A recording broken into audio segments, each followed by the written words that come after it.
Okay, let's unpack this. We're tackling one of those really big questions today. Don't waste your life.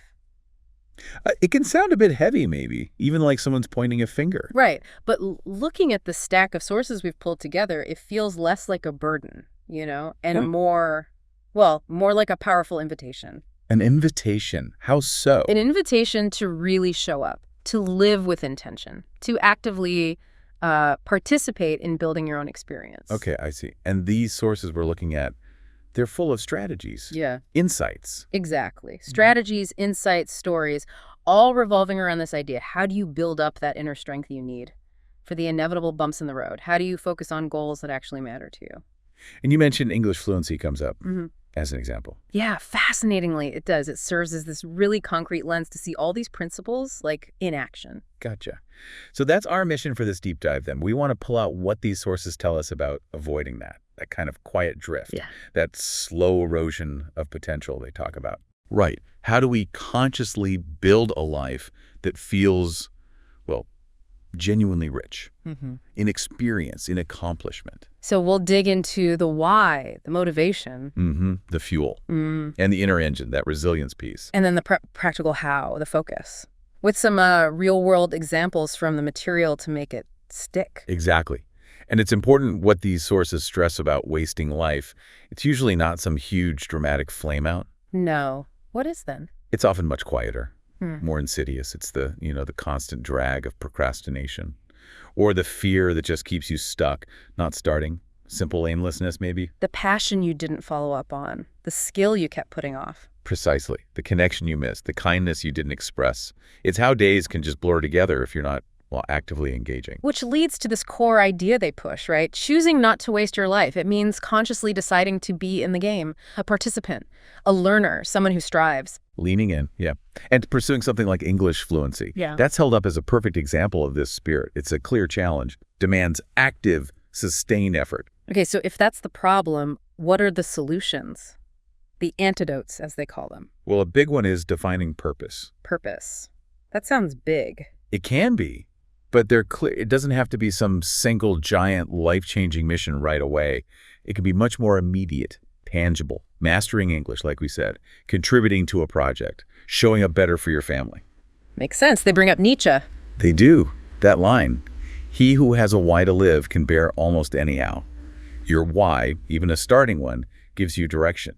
It answers to the what for. Okay, so you have your why, but getting there, it's not always smooth sailing. Discomfort comes up. Oh, absolutely. Embracing discomfort for growth. It's another key antidote. The sources are really strong on this. Yeah. Growth just doesn't happen in your comfort zone, period. And learning English is a prime example, right? You stumble, you make mistakes, you feel awkward. Definitely. And deciding to push through that feeling instead of backing away. That's a core act of living consciously, according to these pages. And in today's world, being present, that seems harder, but maybe more important than ever. Totally. Cultivating presence, that's another one. They suggest being genuinely present, whether it's a conversation, studying, or just, sitting quietly, is incredibly powerful. Mindfulness, paying attention. Yeah. It helps you absorb things, learn better, make deliberate choices instead of just reacting all the time. Crucial for learning effectively. And you can't wait for perfection, can you? That seems like a trap. A huge trap. That's the next point. Taking action despite imperfection. Waiting until your English is perfect or circumstances are just right, that's where potential stalls. Right. The sources say imperfect action beats perfect inaction every time. Every single time.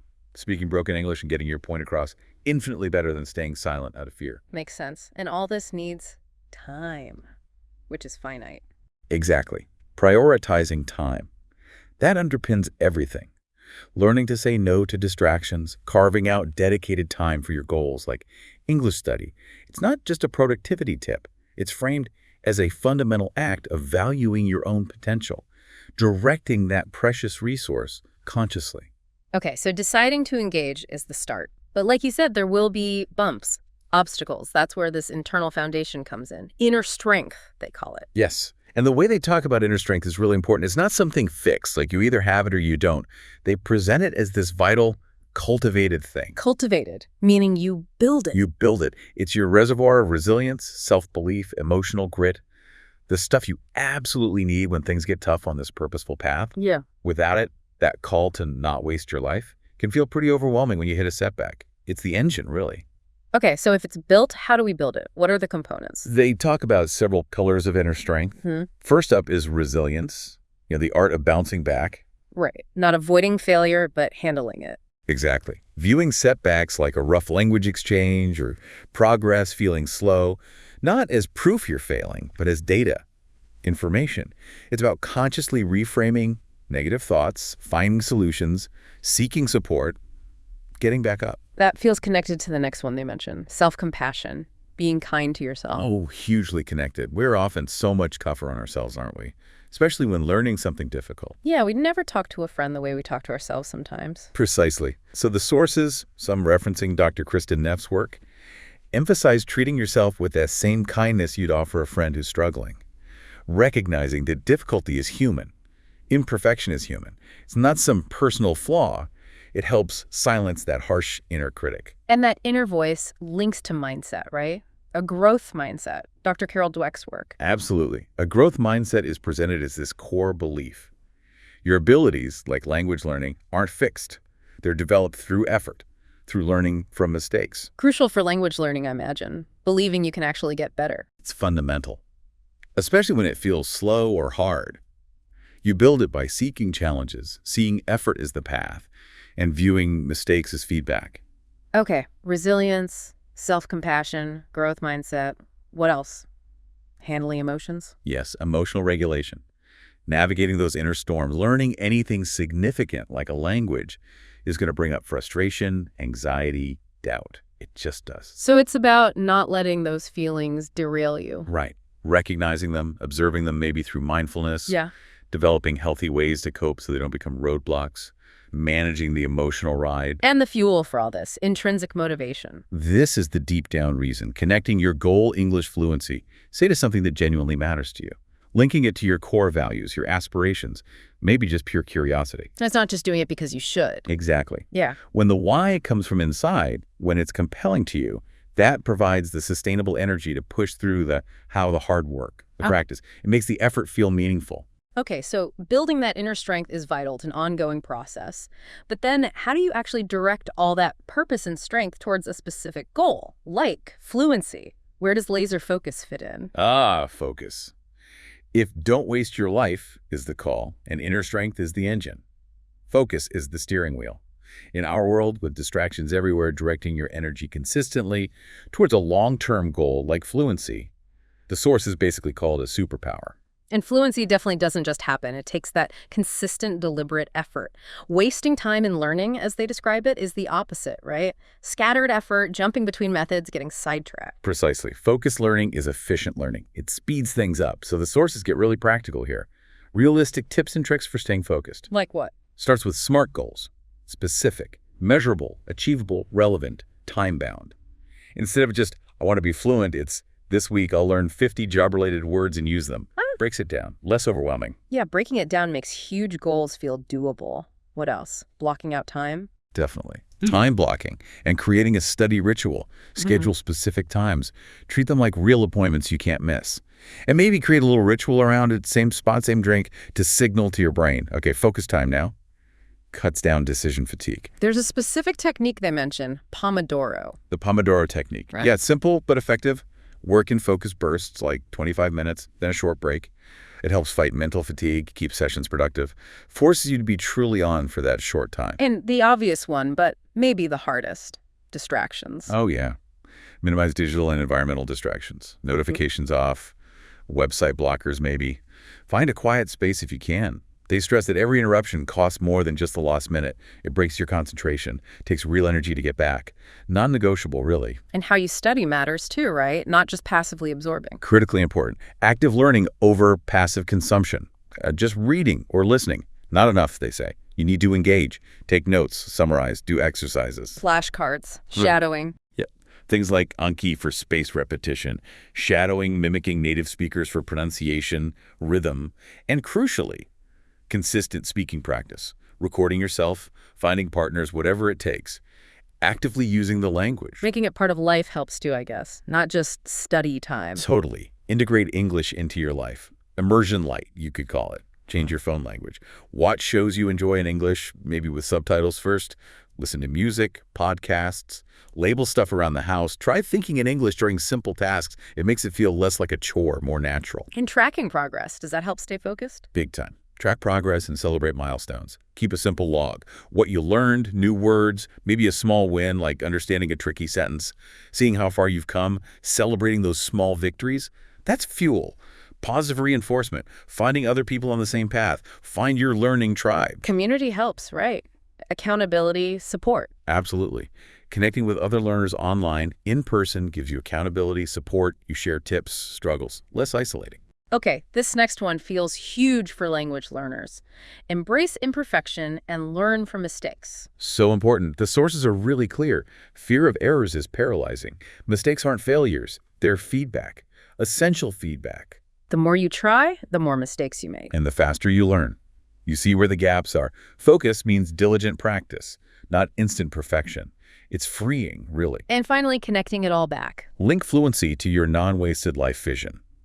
Keep reminding yourself why this matters to your bigger picture. Career doors, travel, connection, knowledge, sharing your voice, keeping that larger purpose visible. That's the anchor. It keeps you focused when things get tough. These are really practical strategies, turning the desire for fluency into something achievable. But do they work in the real world? Do we have examples? We do. The sources offer some really compelling global stories of transformation. Not just theories, but proof. Pretty much powerful examples of how this combination purpose, inner strength, focus leads to incredible change, often with language as the key. Okay, tell me about one. Rajesh from India. Yeah, Rajesh went from a small village to being a global tech innovator.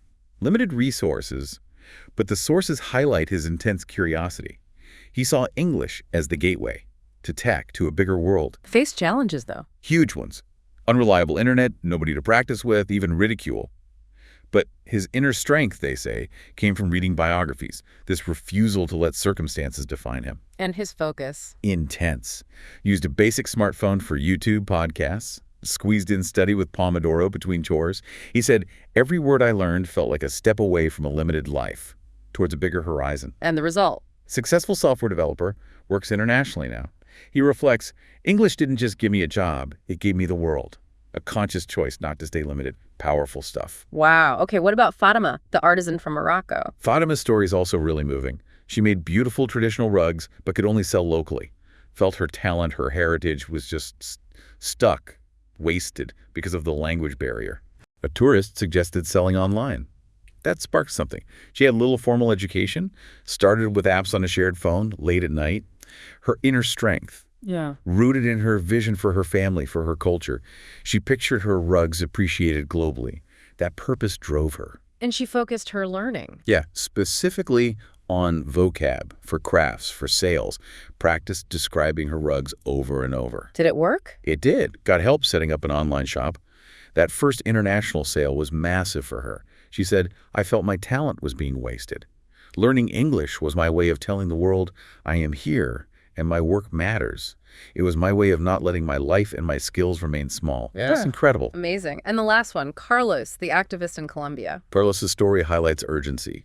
Passionate about saving the Amazon, but felt his impact was trapped locally by language.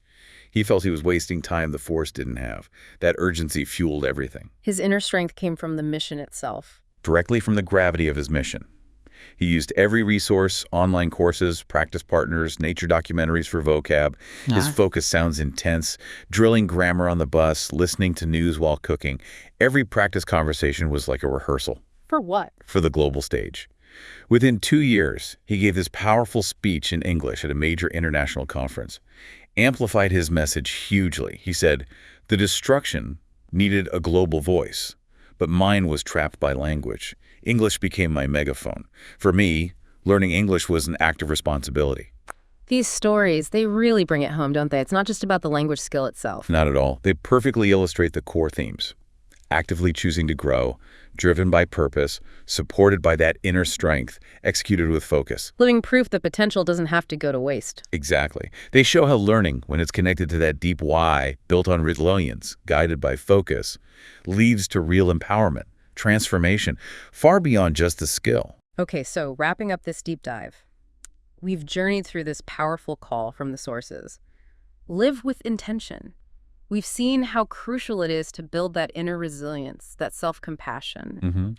And the practical, tactical power of focus, Yeah. how it acts as the engine for actually achieving those tangible goals. And it feels really clear now, pursuing a big goal, whether it's English fluency or something else entirely, it's way more than just learning a skill. Much more.